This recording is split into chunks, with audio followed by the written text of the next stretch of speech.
In this chapter, we'll be talking about inspiration and design direction for your dining room. It's a place that has a very singular focus. You're gathering with friends and family and you're eating. I'm working on my dining room here in Waco, Texas, and we'll be doing this side by side. So as I make decisions for my space, hopefully you can make decisions for yours. I'm excited to get started and start to put ideas together. At the end of this chapter, I hope you'll have a few more tools to help you in establishing a design direction for your dining room.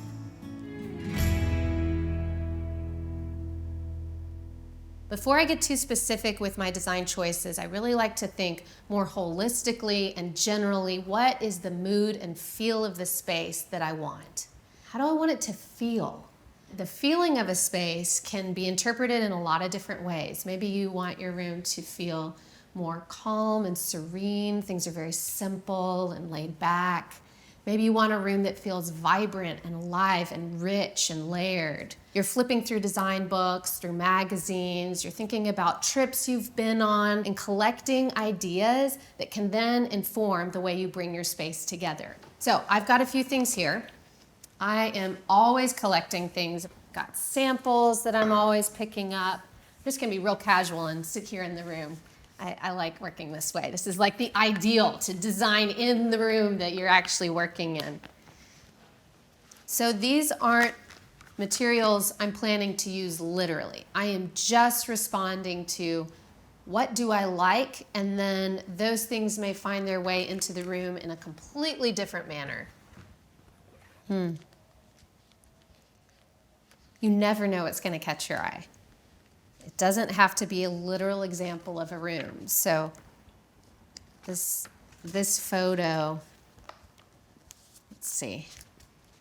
It's of an old-fashioned train, passenger train, and I just love the light coming into a dark space. So this right here, for me, speaks to mood. This is the feeling of a space. So I love that. I'm gonna keep that. I'm kind of old school. I like to work with physical objects as I'm pulling inspiration, but you might find that you like working in a digital format better. That's fine. Maybe it's a digital pen board where you can collect things as you're searching around. I find though that this is best for me. I really like to be able to touch and feel things and move them around. So as you're pulling inspiration, again, don't overthink it. Let yourself just sort of respond to what catches your eye. So as I'm pulling things together and starting to feel good about it, the mood that I'm seeing take shape is one that is very warm and intimate. I know that I want this space to feel like a hug when you walk into it. It's like the whole thing just envelops you. I also really like these natural textiles, things that don't feel fancy. They're not polished or slick. They're really warm. I also love this brass dish. I've used this actually throughout our whole home. So I'm even thinking about that, like this space is its own separate thing, but then how can I maybe make ties to other parts of the house? And then this is an example of caning. This is a really traditional type of natural fiber weaving that you can find in old furniture, but there's something about it that has aged in a way where it's very modern too. So I love that. I'm all about mixing old and new. And then I brought in this dish because this is actually some of our dishware. This was my grandmother's and I feel a lot of attachment to it. It reminds me of her. It's kind of in these same tones that I have in other places, like a nice soft ivory. So when you feel like you've landed in a place where the things you've pulled represent the mood and the feel that you want this space to have, then I'd say you've got a good start. Now it's time to move on to color.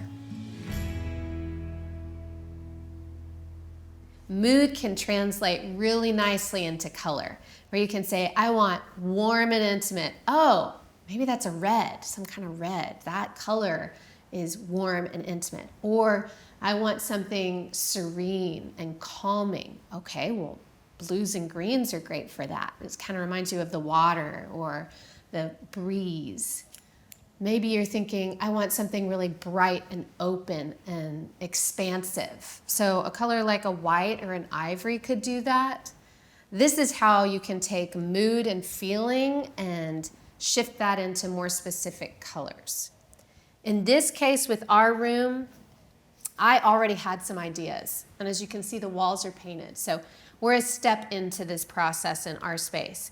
You might find in your space that color isn't coming in through the walls. You don't have to literally paint your walls to incorporate color. It could be the color of your furniture. It could be, again, a textile like a tablecloth that you put over your table. Maybe it's something even as simple as like the types of flowers you put on your table. You don't have to make this a permanent thing that requires a big project. Just as long as you're thinking for color and being intentional about it, and you're connecting that mood and feel that you established early on with the actual colors that come to life in your room. A common misconception that I hear a lot is, I don't want to paint my walls too dark of a color because then that room will feel crowded. And what I've found in my experience is, it's not always a matter of crowded, but maybe it's a room that has a lot of atmosphere that feels really intimate. So it's not always a negative thing. I love a dark colored room. I think it has a very specific feeling. It creates an atmosphere, and that's what I want in our dining room. So I chose a darker color. Now on the flip side of that, if you'd prefer a room aesthetically that's brighter, bigger, expansive, fresh, then yes, you might want to go with a lighter color. Those are different ways to get to the mood and the feeling of a space through color.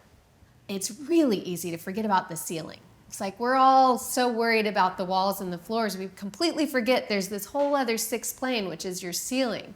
So in this space, I chose to paint the walls all the way across the trim and over the ceiling, because I felt like that would even further create a hug of a room.